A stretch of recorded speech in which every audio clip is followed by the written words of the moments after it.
Welcome to the Equipping Leaders podcast.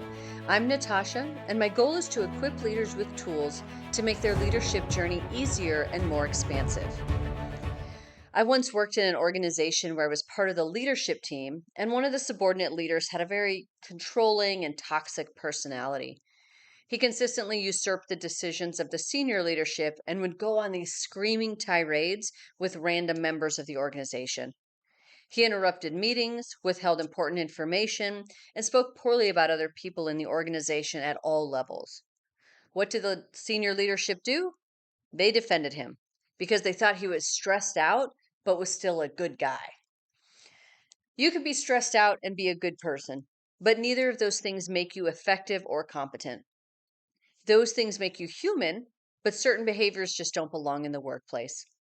A bad day or a bad streak of behavior will have a negative impact on the entire environment, and leaders need to defend their environments fiercely. John Maxwell stated that culture is the behavior of the leaders.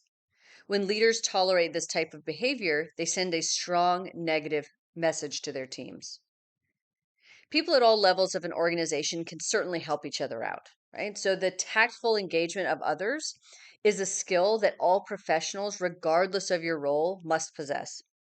This type of confrontation can be difficult, but this confrontation is positive and actually helps others when done appropriately.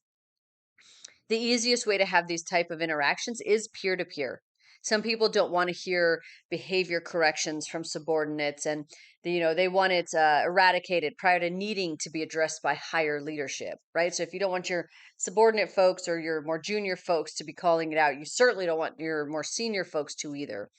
So when a peer pulls you aside and addresses a behavior challenge, it's important to not immediately get defensive. Maybe that person is wrong, right? But maybe they're right.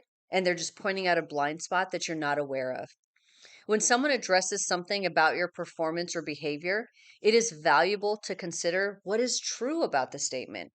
You don't have to like the tone or the content or even the person at all, but you will grow when you consider what you can learn from the interaction.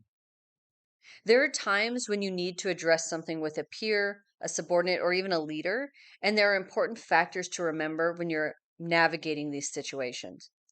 The first is to consider the situation, right? Don't let the situation mean more than the relationship. Consider that relationship and what would be the most appropriate and dignified way to address it. But address it. You can help others by addressing the situation or behavior and do what I like to call saving them from themselves. As a peer, as someone in an organization, we're all here to make this environment and this culture the best that it can possibly be. And when we're genuinely coming from that place and we genuinely build the relationships coming from that place, these types of confrontations, they feel a lot less confrontational. Feels like a regular conversation that you're having with a peer. Thanks for listening.